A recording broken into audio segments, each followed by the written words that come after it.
ಆಶೀರ್ವಾದ ಮಾಡ್ರಿ ಆಯ್ತು. ಇದೆ ಸ್ವಾಮಿ ಆಧಾರ ಅಷ್ಟೇ. ಆರೋಗ್ಯ ಭಾಗ್ಯ ಪರಮಾತ್ಮನಿ ಎಲ್ಲೇ ಹೋದ್ರು ಚೆನ್ನಾಗಿ ಮಡಗಲಿ ಅಂತಂದು ಆಶೀರ್ವಾದ, ಆ ದೇವರ ಆಶೀರ್ವಾದ. ವಿಶೇಷವಾದ ವಸ್ತ್ರ ಇದು ಮೈಲಾರಲಿಂಗನಿಗೆ ಇದೇ ತರ ಹಾಕ್ಬೇಕಾ? ಹೌದು. ನಾವು ಪುರೋಹಿತರ ಕಾಲದನ ನಮ್ದು ಕಾಯ್ಕೆ ಇದು.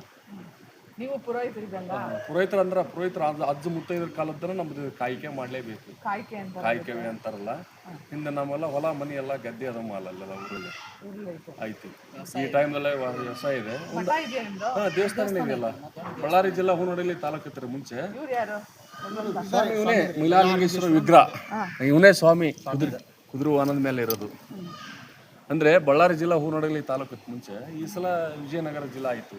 ಹೊಸಪೇಟೆ ಅಂತ ಗೊತ್ತಲ್ಲ, ಹೊಸಪೇಟೆ ಜಿಲ್ಲಾದಂತ ಹೂನಡಗಲಿ ತಾಲೂಕು. ಇವರು MP ಪ್ರಕಾಶ್ ಅವರು ಅಂತಂದ್ರು ಮುಂಚೆ, ಅವ್ರ ಕ್ಷೇತ್ರನೇ. ಈ PT ಪರಮೇಶ್ವರ ನಾಯಕರು ಅದಾರಲ್ಲ ಹಡಗಲಿ ತಾಲೂಕಿಗೆ. ನೀವು ಬಂದಿರಿ ಮೇಡಮ್ ಆ ಕಡೆ? ಬರೋಣ, ಒಂದ್ಸಲ ಬನ್ನಿ. ಬಂದು ಎಲ್ಲ ಮಾತಾಡ್ತೀವಿ. ಸಿದ್ದರಾಮಯ್ಯರವರೆಲ್ಲ ಬಂದಿದ್ರು, ನಮ್ಮ ದೇವಸ್ಥಾನಕ್ಕೆ ಬಂದಿದ್ರು.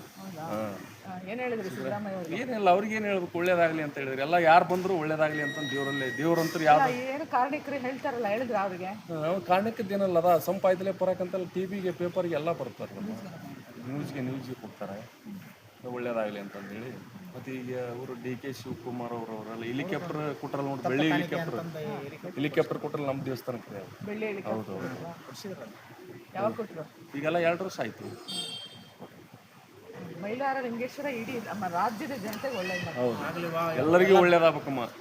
ಎಲ್ಲರಿಗೆ ಆ ಭಗವಂತ, ಆ ಪರಮಾತ್ಮನ ಆಶೀರ್ವಾದನ ನಿಮ್ಮ ಆರೋಗ್ಯ ಭಾಗ್ಯ ಕುಟುಂಬ ಸಂಸಾರದೊಳಗೆ ಎಲ್ಲ ಜಗತ್ತಕ್ಕೆ ಒಳ್ಳೇದಾಗಲಿ ಅಂತಂದೇಳಿ ಜಗತ್ತಕ್ಕೆ ಭವಿಷ್ಯ ನುಡಿತಾ ಇದೆ. ಒಳ್ಳೇದಾಗಬೇಕು. ಆ ಭಗವಂತನ ಆಶೀರ್ವಾದ ನಿಮ್ಮ ಕುಟುಂಬ ಸಂಸಾರದೊಳಗೆ ನೀವು ಮಾಡ್ತಕ್ಕಂಥ ಯಾವುದೇ ಡಿಪಾರ್ಟ್ಮೆಂಟ್ ಆಗಲಿ ಹೆಚ್ಚಿನ ತರಗತಿಯಿಂದ ಒಳ್ಳೆ ರೀತಿ ಒಳಗೆ ಬೆಳೀಲಿ ಅಂತಂದು ಆಶೀರ್ವಾದ. ಹೌದಲ್ಲಮ್ಮ ಮಕ್ಕಳಿವ ತಮಗೆ? ಬನ್ನಿ ಅಲ್ರಿ, ನಮ್ದೆಲ್ಲ TV ಮಾಧ್ಯಮಕ್ಕೆ ಎಲ್ಲ ಬರ್ತಾ ಇರ್ತದೆ. ಒಳ್ಳೇದಾಗಿ ಜಾತ್ರೆ ಒಳಗೆ ಒಂದು ಬನ್ನಿ, ಎಲ್ಲ ಒಳ್ಳೆ ಮೈಸೂರು ಬನ್ನಿ ಟೈಮ್ದೊಳಗೆ ಒಂದ್ಸಲ ಜಾತ್ರೆ ಆಗುತ್ತೆ. ಈ ವಾರ ತುಂಬಲ್ಲೇ ಜಾತ್ರೆ ಹೋದ ತಿಂಗಳಲ್ಲಿ ಆಯ್ತಲ್ಲ, 4ನೇ ತಾರೀಕಿಗೆ ಆಯ್ತು. ನೋಡಿ, ನಾನು ಇವ್ರನ್ನ ಯಾಕೆ ಮಾತಾಡಿಸ್ತೆ ಅಂದ್ರೆ, ನಮ್ಮ ಬೆಂಗಳೂರಿನಲ್ಲಿ ಈ ಮೈಲಾರ ಲಿಂಗೇಶ್ವರದ ಈ ಒಂದು ಜನ ಬಂದು ನಮ್ಮನ್ನೆಲ್ಲ ಮಾತಾಡ್ತಿದ್ದಾರೆ ಅಂದ್ರೆ ನಮ್ಮ ಸಂಸ್ಕೃತಿ ಕಾಣಿಸ್ತಾ ಇದೆ. ಆ ಸಂತೋಷದಲ್ಲಿ ಮಾತಾಡ್ತಿದ್ದಾರೆ.